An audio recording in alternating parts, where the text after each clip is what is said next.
नमस्कार, मैं शालिनी और आप देख रहे हैं दिव्य भारत बीएसएम न्यूज। आइए बढ़ते हैं आज की बड़ी खबर की ओर। पांडाने टोल बूथ पर स्थानीय नागरिकों और किसानों ने विरोध प्रदर्शन किया।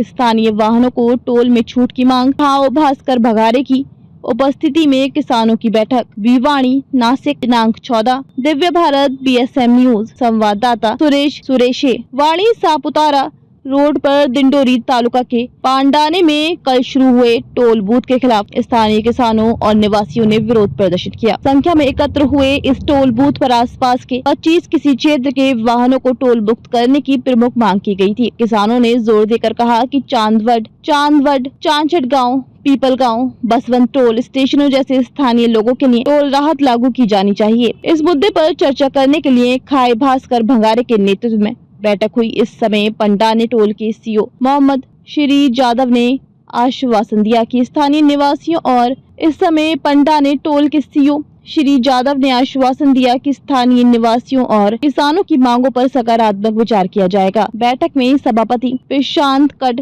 दत्तात्रेय पाटिल, चिदू पाटिल, आनंद चौधरी, बाला साहब घड़वाजे, अंबानेर के पूर्व सरपंच संतोष रहरे, पंचायत समिति सदस्य उत्तम यादव, वाड़ी पुलिस स्टेशन के एपीआई सुनील पाटिल उपस्थित थे। इस आंदोलन में बड़ी संख्या में किसानों और स्थानीय नागरिकों ने भाग लिया।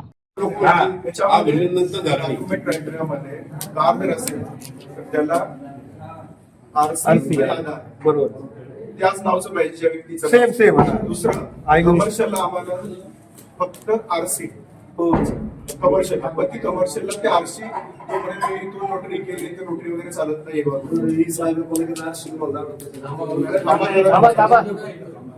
तर आरसी हे डॉक्युमेंट असं आहे की जे ऑलरेडी गव्हर्नमेंट असताना ऑनलाईन कुणी सर्च करू शकतो, 2 मिनिटात कळतं करायचं कमर्शियल. आणि कमर्शियलला जसं आता साहेब म्हणले की बाबा लेनचं वगैरे ते सॉफ्टवेअर आता नवीन चालू आहे. आपल्याला आम्हाला बरं पडेल डेडिकेट लेन मध्ये निघाल तर बाबा आज आणि पोरं आपली स्थानिक आहे त्यांनाही गाड्या ओळखतात बाबा कुठली पाटाण्याची गाडी आहे, कुठली याची गाडी आहे. पण लोकल लोक असण्याचा फायदा हाच आहे की आम्हाला आयडेंटिफाय होऊ शकतो हा गाडीवाल्याला विनाकारण अननेसेसरी त्रास व्हायला नको. आता राहिली गोष्ट सरांनी जे आता मुद्दे सांगितले त्याच्यामध्ये काय आहे की आम्ही जो टोल घेतला त्याचं नोटिफिकेशन किंवा जे आहे त्या स्टँडर्डनुसार आम्ही टोल घेतोय. त्याच्या व्यतिरिक्त जर स्पेशल काय असेल तर तसं खासदार साहेबांना रिक्वेस्ट जी आहे कारण हे ज्यावेळेस टोल घेतो त्याचं अग्रीमेंट होतं त्यानुसार रेट दिलेले असतात. त्याच्यानंतर आम्ही असं सगळ्यांना आपण म्हटलं तर ते डायरेक्टली आम्हाला लगेच गोष्टी करता येणार नाही. म्हणजे वाटलं तर ते अधिकारी असतात तर याच्याबरोबर एक मीटिंग लावा, मीटिंग बोलवून समोर आपले जे 4 लोक आहेत 2 दिवस जाऊन सोमवारी होते आणि त्यानंतर मग समोरासमोर काय होतं आता ह्याच्यामध्ये जसं आता तुमची मागणी तुम्ही तुमच्या ठिकाणी योग्य असं म्हणत नाही, आम्ही आमच्या ठिकाणी काय होतं एखादा जीआर असतो किंवा एखादा द्यायचं असताना तुम्हाला माहिती असेल समजा एखादा आपल्या टोलवर बोर्ड असतात बघा पोलीस, आर्मी, ऍम्ब्युलन्स हे काय करतात सरकारी गॅजेट लावतात ह्या लोकांना तुम्ही दिसलं की सोडायचं, त्याला आम्हाला काय बोलायची गरज नाही पुन्हा. आणि हे जे आपण बोलतोय स्थानिकांचा डिस्काउंट केलं तुम्ही तुमच्या ठिकाणी असं म्हणत तुम्ही चुकीचं आहे, तुम्ही तुमच्या ठिकाणी योग्य आहे.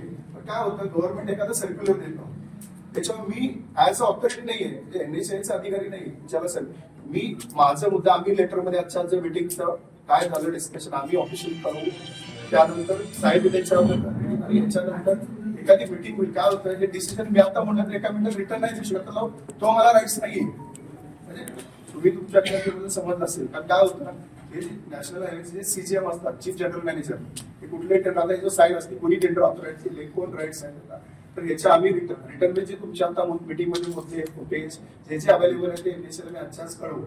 आता आज कुठला वेळा शुक्रवार आज हॉलिडे, शनिवार रविवार नॅशनल हायवे बंद असतो. सोमवारी आम्ही फोनवर काय होतं या गोष्टी फोनवर ते व्हॅलिड पकडत होते आणि डॉक्युमेंट तुम्ही कळवा आणि ते नका कळू आम्ही आजपासून टोल भरणार. तिकडे त्यांनी पिंपळगावला सूट दिली, चांदवडला सूट दिली किंवा सातळगावच्या याच्यावरती सूट दिली आणि ती सूट आपल्याला मिळाली पाहिजे ही सगळ्यांची मागणी आहे. आणि त्या मागणी बरोबर मी सुद्धा ठामपणे आहे, तुम्ही काही काळजी करू नका.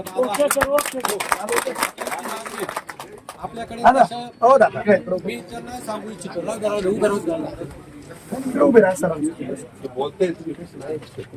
आपल्याकडे फार गाड्या नाहीये जो बाकी चांदवड पिंपळगाव या परिसरामध्ये गाड्यांचं प्रमाण फार आहे. आपला आदिवासी तालुका आहे, आदिवासी तालुक्यामध्ये गाड्यांचं प्रमाण कमी फार नाहीये.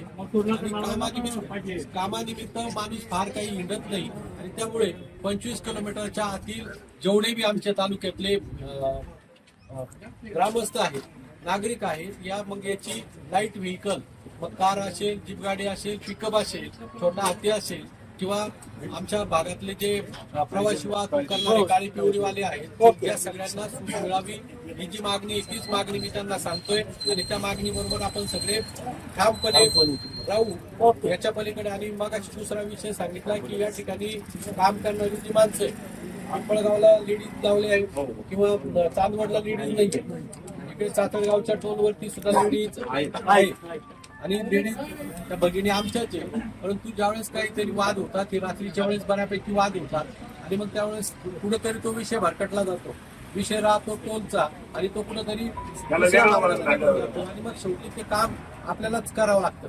मग याचं मिटव त्याचं मिटव त्याच्यापेक्षा या ठिकाणी जो टोलवरती काम करणारे कामगार आहे ते खुश असले पाहिजे. आणि जर आमच्या माता भगिनींना जर तुम्हाला काम द्यायचंय तर त्या ऑफिस मधलं काम किंवा बाकीचं टोल वसुली सोडून जे बाकीचं काम असेल ते स्टाफचं काम हे दिलं पाहिजे, असं मी या निमित्ताने आपल्या सगळ्यांची मागणी त्यांना सांगतोय. खबरों में अब तक के लिए बस इतना ही। फिर होगी आपसे मुलाकात, तब तक के लिए नमस्कार और देखते रहिए दिव्य भारत BSM न्यूज। ऐसे ही लेटेस्ट अपडेट पाने के लिए हमारे चैनल को सब्सक्राइब करें और तुरंत नोटिफिकेशन पाने के लिए बेल आइकन प्रेस करना ना भूलें। यदि आप हमें फेसबुक या इंस्टाग्राम के माध्यम से देख रहे हैं तो हमारे पेज को फॉलो जरूर करें। धन्यवाद।